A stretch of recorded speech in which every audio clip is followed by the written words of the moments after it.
mbokk internet la Arbi International maa ngi leen di leen naan daal leen ak jàmm li ab xibaar la bu ñuy jot niki tey ci suba bu ñu sukkandikoo ci suñu naataangoo taskatu xibaar yi ñoom ñu ngi ñuy xamal ne rek am na ñeenti nit yoo xamante ne division des investigations criminelles maanaam DIC teg na leen loxo li waral nag ñu leen daal di teg loxo mooy ñeenti nit yu nga xamante ne ñu ngi wuyoo ci tuuru Serigne Mbaye Safiatou Sy El Hadji Mamadou Diallo wala ki nga xamante ne moo di Ali Bamanka ñoom dañu leen daal di soupçonné ne dafa am benn kase bi nga xamante ne defar nañ ko te bind si tuuru primature maanaam ki nga xamante ne moo di premier ministre te kase boobu nag la ñuy utiliser ngir bind ay lettre demandé ay audience ay nit yoo xamante ne nag ñu ngi ci yeneen réew te doon fa ay kilifa ci naka noonu ci seen njuuj njaaj yi la ñu amee audience ak ki nga xamante ne moom moo di premier ministre bu Libye ngir waxtaanee ak moom ci jëm ci li nga xamante ne moom moo di seen deal biñ ci noppee nag moom premier ministre bu Libye xelam daal di ñaaw ci li nga xamante ne moo di mbir mi ci la contacté benn sénégalais boo xamante ne mu ngi fekk baax foofee ci Libye naka noonu lañ daal di woote fi nga xamante ne moo di primature bu Sénégal biñ ci noppee nag waa primature ñoom seen xel itam daal di ñaaw ci li nga xamante ne moom moo di mbir bi ñu mel ñu daal di contacter lii di ministère de l'intérieur ginnaaw noonu nag ci la ministère de l'intérieur moom daal di si ubbi ay l'enquête ngir mën a indi ay leeral ci li nga xamante ne moom moo di audience boobee ci naka noonu nag lañu daal di teg loxo ñi nga xamante ne ñoom ñoo di ñeent nit yooyu yoo nga xamante ne dañ doon utiliser lii di tour primature maanaam tour premier ministre ngir laajte ay audience ak ay personnalités yoo xamante ne ñu ngi ci yeneen réew ci naka noonu nag ginnaaw bu ñu amalee l'enquête yooyu ci lañu gis ne ñeenti nit yooyu nag ci ay njuuj njaaj yu métti lañ nekk ba tax na nag li nga xamante ne moo di service bu ministère de l'intérieur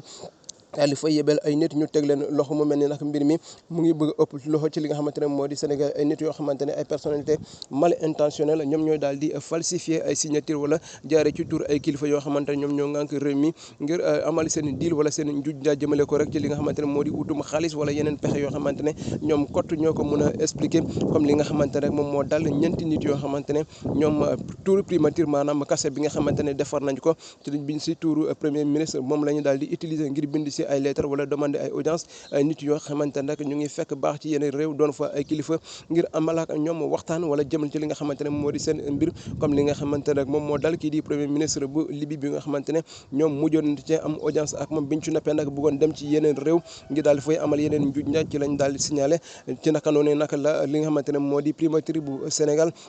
daal di contacter li nga xamante ne moo di ministère de l'intérieur mi nga xamante ne moom moo ngànk wàllum sécurité biir réew mi ak biti réew ci naka noonu nag lañ daal di ubbi ay l'enquête jëmale ko ci ñoom ba keroog bu ñu leen tegee loxo ñu leen fas yéene daal di indi fi nga xamante ne moo di réew Sénégal ba ko defee ñu jàkkaarloo ak nga xamante ne moo di procureur de la République ñu indi ay leeral ci naka ana lan moo leen dugal ci li nga xamante ne moom moo di mbir bi ñu mel waaye itam ñu mun a expliquer ana lan lañ def pour mën a am audience ak ki nga xamante ne moo di premier ministre bu Libye waaye itam ana lan lañ fa waxtaanee wala ana lan lañ jëlee ci li nga xamante ne moom moo di audience bi premier ministre bu Libye accordé leen ginnaaw noonu nag ki nga xamante ne moo di premier ministre Ousmane Sonko moom fas yéene naa jël bépp kaaraange bi nga xamante ne jëm na ci li nga xamante ne moom moo di mbirum sécurité réew mi war rawatina li nga xamante ne moom moo di primature comme ni nga xamante ne noonu la ñu piraté wala noonu lañ créé ab kase bi nga xamante ne turam lañ ci bind ay nit yu nga xamante ne yu mal intentionnel yi si def jëf yu ñaaw ba demande si ay audience mbokk yi nii lañ leen indil tey ci li nga xamante ne moom moo di xibaar bi ñu mel ne naan bu leen fàtte abonné bu ko defee ngeen mën a jot yeneen jotaa xibaar ci Arbi International incha allah.